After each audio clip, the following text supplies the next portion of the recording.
Money doesn't make you disciplined. It is discipline that makes you money. Protect your future and manage your today. Most people do not have a money problem. What they actually have is a management problem. The future cannot be brighter more than the power you give it today. Before we dive into today's lesson, I want you to sit with this truth for a moment. Most people do not have a money problem. What they actually have is a management problem. But the painful part is, they don't even know it. You're watching The Wise Secret Uncle Steve. Stay tuned for today's episode. Welcome to episode 2 of our Financial Freedom series, where we expose the lies that keep people working hard, yet staying broke. So this lie is one of the deadliest. It sounds innocent. It sounds reasonable. It even sounds smart. But until you look closer, it is the lie that says, I will finally manage money when I have enough. But listen, if management begins only when you have enough, then you will never have enough. Do you know why? Because money does not respond to wishing. It responds to discipline. In this episode, I'm going to show you how this mindset silently destroys destinies and how it traps good people in poverty circles.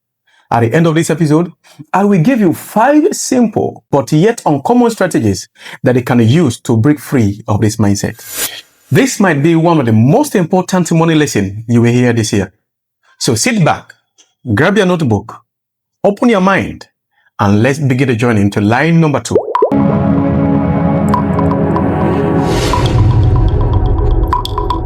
Many people say, when I finally have enough money, I will manage it properly.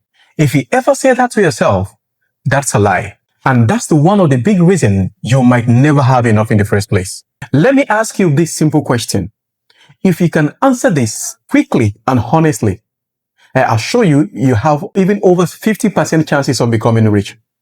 But if you can't answer this question, even after a whole week, that means you still have a long way to go in learning about money.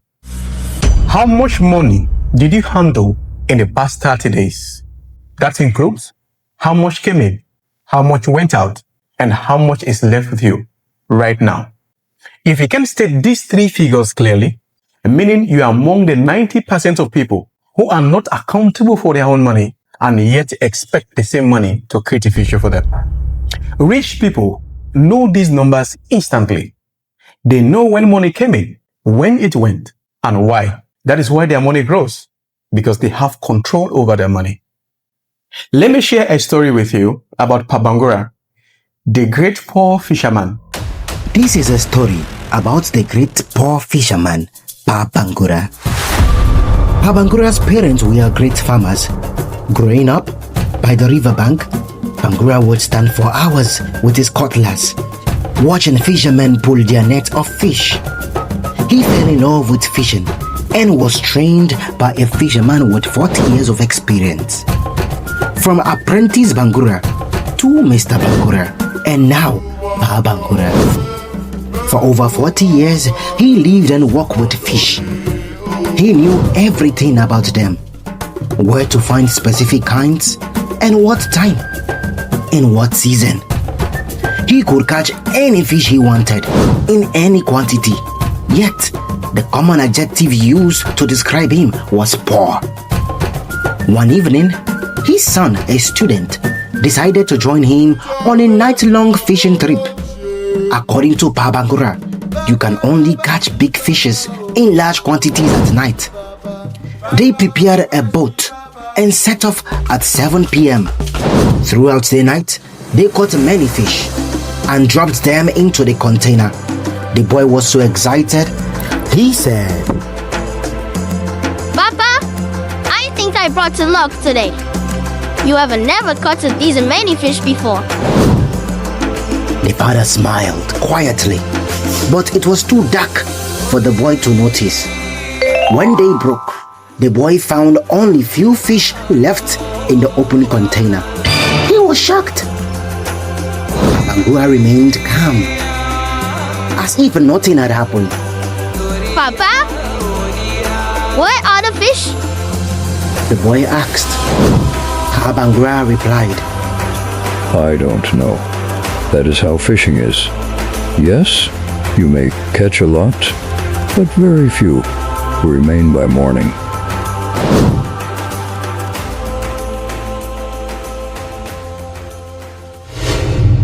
Today, our society has many Pabanguras, professionals who are well trained and highly skilled in fields like accounting, banking, technology, engineering, yet still broke because they were only trained to make money, but never trained to manage money. And it's not entirely their fault because the school system programmed them to go to school, get good grades, get high-paying job, work hard to make more money. The formula is not completely wrong, but it's not complete. Just like Pabangura, the great fisherman, he had all the skill to catch any type of fish in any quantity, but he had no skill to keep the fish. He will catch fish and drop them in a small open container near the edge of the boat, forgetting to know that the same water where he catch the fish is the same water demanded for the fish. Likewise, the economy where you work hard to earn money is the same economy that is aggressively demanding all your money. Walk down the street, everything will be calling for your money. Scroll through your phone, they are there waiting. Even at your workspace, they will bring the temptation right at the table. If you don't have structured knowledge about money, your emotion may not be able to stand those temptations. Your emotion will be losing those battles every blessed day. You cannot manage money with common sense in such an aggressive economy. You need a structured financial skill, the same way doctors need formulas and procedures to carry out their operations successfully if you want to be successful in this economy.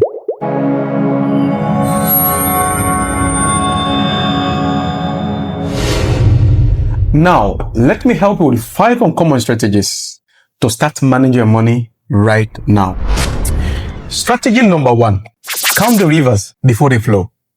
You know, Pabangura knew all the waters where he could find fish. Do the same. List down every source where your money comes from. This is very important because you can't measure what you don't know. Take a sheet of paper and list down every single source of your money. It could be your salary, it could be your side hustles, whether gift, whether loan returns, everything. Don't leave anything unturned. Those who are small business owners, let me give you a little caution. Make sure you pay yourself a salary because that's the only way you could separate your money from the business. If you fail to pay yourself a salary and discipline yourself to live within your salary, your whole capital qualifies to be your salary. And that's one of the mistakes that some of us did at the beginning of businesses. Make sure you pay yourself a salary. And in this situation, write it down as one of your sources. And make sure you discipline yourself and stick and live only within your salary. That's strategy number 1. Strategy number 2, clarify your expected figures. See, once you list down all the sources of your money, everywhere that you receive money from, make sure you attach figure to each of those sources. It is very important. The reason is, before you begin to manage money, you first of all have to know how much money that is under your control. So those figures has to be very clear. Make sure you have a clear picture of the figure under your control. It's a principle. It's not a choice. The more clearer or accurate those figures are, the easier the next steps. Strategy number 3, list down all expenses.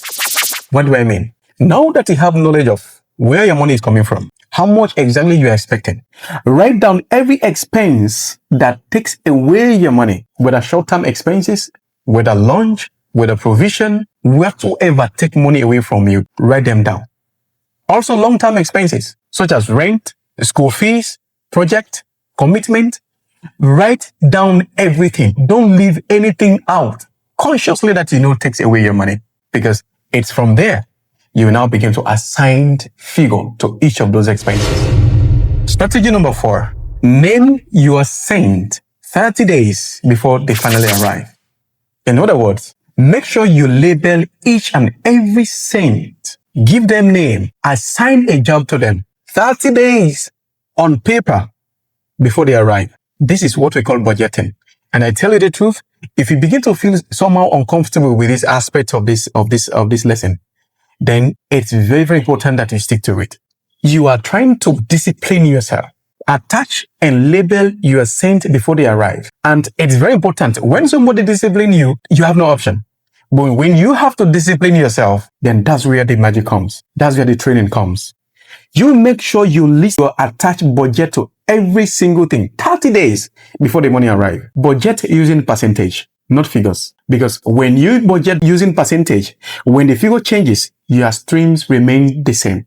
There won't be any bias. So, number 4, make sure you give every cent a job on paper before they arrive. That's what we call budgeting. And stick to those budgets. Now that you've labeled all expenses, you know exact amount that you receive, and you now consciously assign figures to those expenses, make sure you stick to them. Don't go beyond them, and that's where the discipline begins. Strategy number 5, protect tomorrow, manage today. Let me tell you this fact. No matter your current status, the future version of you is much more vulnerable than your current version. Health-wise, financial-wise, age-wise, physically, no matter how you look at it today, the future version of you, in other words, the old version of you, is much more vulnerable than the current version. For that reason, I advise you to protect the future version of you and manage your current version. Because no matter where you are, there are foreseen things that you never see. Remember, that guy called inflation is still waiting here in the future. It doesn't care how much you earn. It doesn't care how much you save, but its portion, nobody touches it. If it's 20%, it's 20% straight. Nobody will tell you because you're an old man. When they get to the supermarket, they give you 10% discount because they are 70 years old. No. Whatsoever they sell at the supermarket, irrespective of your age, all of us will buy at the same price. So if you don't prepare or protect that future version of yourself, you will regret it. This is what I'm saying. When you receive your earning, because the future version of you has to be protected. From a religious perspective, we have a brighter future. That's the truth. The future that you don't prepare for cannot be brighter. And your future cannot be brighter more than the power you give it today. Even the scripture says, for night cometh when no man walk. So you should walk when it is daytime. I advise you, whatsoever you're doing, now you might be 30, 40, 50, you are still stronger. Whether you are 60, I don't care. I advise you, no matter what you do, make sure you save for your future first and spend later. That's strategy number 5. So, save first and spend later. Treat savings like rent, non-negotiable. Your future cannot protect itself. It's after when you save enough, then you can think of investing.